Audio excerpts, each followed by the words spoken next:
Shalom,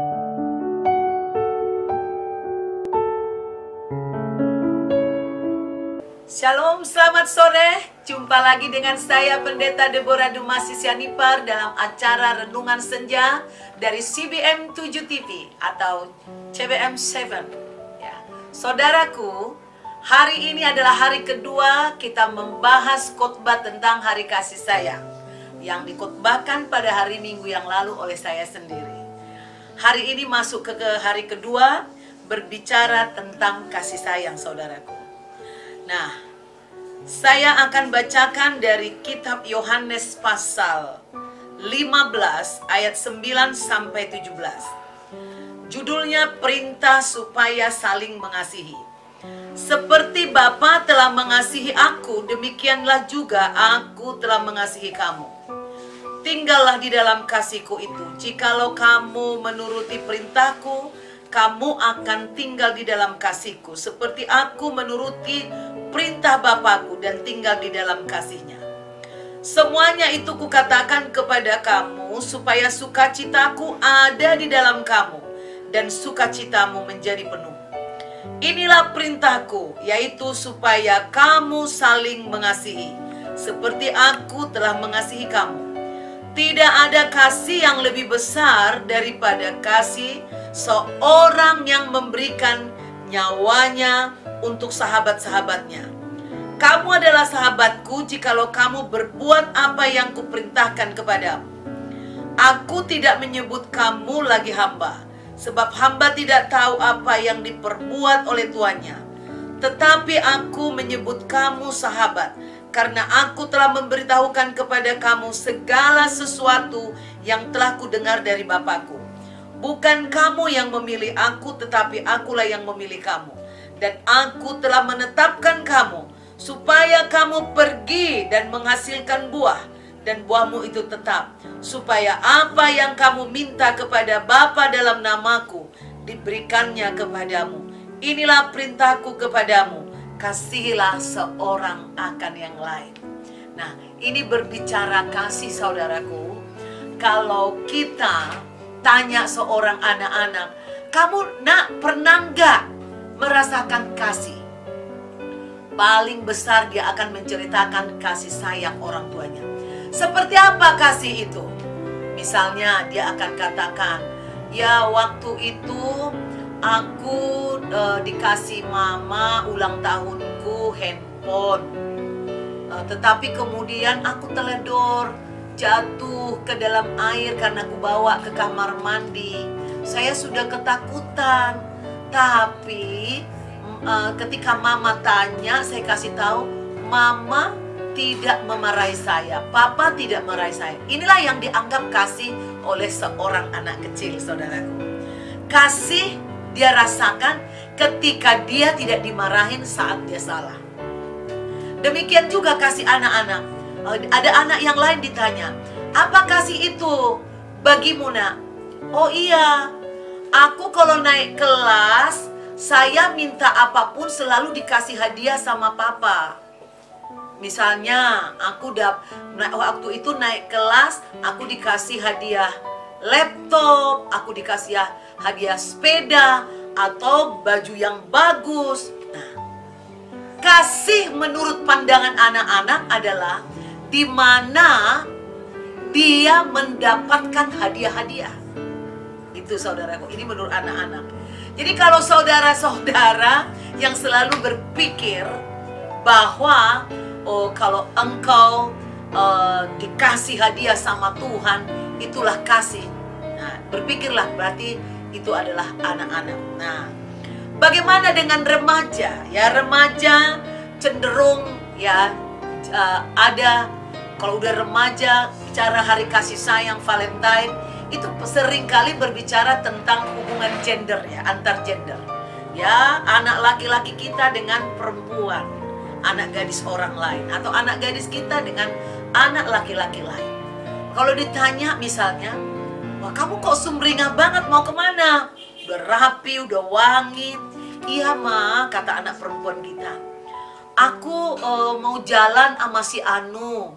Soalnya kemarin itu dia nembak aku, kami jadian. Nah, lalu anak perempuan ini akan bilang, dia baik banget Ma, dia perhatian banget. Dia mau ajak aku makan di satu restoran. Dia kasih juga aku hadiah, jam tangan atau apalah. Nah, ini saudaraku. Nah, biasanya, cinta seperti ini, ya cinta remaja ya saudaraku.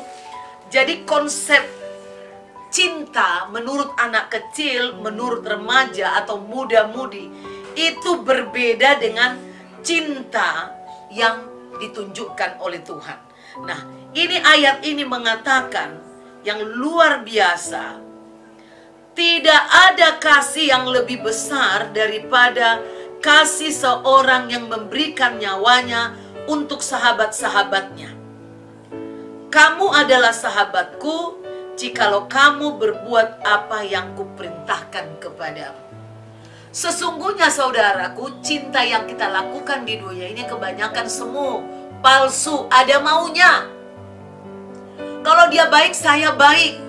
Ya, pokoknya win-win solution. Tetapi cinta Yesus tidak seperti itu saudaraku. Ketika dunia ini penuh dosa, manusia melanggar firman-Nya, Dia datang dari surga menjelma menjadi manusia. Dia merendahkan diri, menyamakan dirinya dengan kita supaya kita bisa terima. Kalau Yesus tiba-tiba menjelma datang dengan raksasa, kita ini tidak tulus mencintainya. Kita mungkin takut. Tuhan tidak mau. Jadi Tuhan ingin dia dipercayai, dia diterima, bukan karena intimidasi, karena tekanan. Makanya Kristen tidak mengenal intimidasi saudaraku. Wah, supaya jadi Kristen kita bunuh, kita ancam. Gak ada itu. Itu bukan dari Tuhan. Kalau ada ancaman seperti itu, Kristus datang justru menyesuaikan diri dengan fisik kita, penampakan kita. Lalu saudaraku, Yesus memberikan nyawanya supaya kita diampuni, supaya kita diselamatkan, supaya kita juga dibebaskan dari perbudakan. Jadi saudaraku, kasih yang telah ditunjukkan oleh Yesus bagi kita, kasih seorang sahabat yang memberikan nyawanya kepada sahabatnya, inilah kasih tertinggi atau yang kita kenal dengan kasih agape. Dan Tuhan mengatakan, hendaklah kita juga memiliki kasih agape ini, baik kepada Tuhan maupun kepada sesama kita. Jangan kalau kita diberkati baru kita katakan Tuhan itu baik. Kalau kita sedang datang ujian dalam kehidupan, kita pikir Tuhan tidak baik, lalu kita nggak bersyukur. Nah, demikian juga di dalam kehidupan kita sehari-hari. Jangan kita berbuat baik hanya kepada orang yang mampu membalasnya kepada kita. Nah, maka dikatakan, jika engkau menyebut dirimu adalah sahabat, ya, orang-orang yang seperti ini, Tuhan akan menyatakan banyak rahasia. Dia menyingkapkan banyak hal kepada manusia jika hidupnya penuh kasih, jika hidupnya meneladani kasih Kristus, saudaraku. Nah, dikatakan, inilah perintahku kepadamu, kasihilah seorang akan yang lain. Saudaraku, kita boleh merayakan hari kasih sayang. Mau bentuknya seperti apa, asal tidak melanggar firman Tuhan. Tetapi yang terutama adalah kita meneladani kasih Kristus, kasih yang tanpa batas, kasih yang tidak minta pengganti, kasih yang mampu mengampuni, mampu menerima, berempati, kasih yang rendah hati, kasih yang tidak meninggikan diri, kasih yang tidak menyakiti orang lain. Inilah kasih yang sesungguhnya. Dia tidak minta penggantian, ganti rugi, saudaraku. Kasih ini luar biasa. Dan katanya jika kita mengasihi Kristus, kita harus menyampaikan ini kepada orang lain. Kita ditetapkan supaya kita pergi menghasilkan buah. Jadi ada buah kasih. buah kasih ini harus tumbuh, harus tampak, harus bisa dirasakan orang lain. Inilah kasih sayang. Jadi setiap hari saudara, kita bisa merayakan hari kasih sayang ini. Terutama di antara kita. Saya kira tidak akan ada perceraian antara suami istri kalau dia memiliki kasih Kristus. Tidak ada anak yang kecewa kepada orang tuanya, lalu alasan disakiti, kurang kasih sayang, lari jadi gay, jadi lesbian, atau lari jadi pelacur, atau jadi murtad. Jika ada kasih Kristus di dalam kehidupannya, mulailah, mari para bapak, para ibu, bangunlah kasih sayang yang murni di dalam rumah tanggamu. Kasihilah Tuhan, maka kasih Tuhan itu akan timbul di hati keluargamu.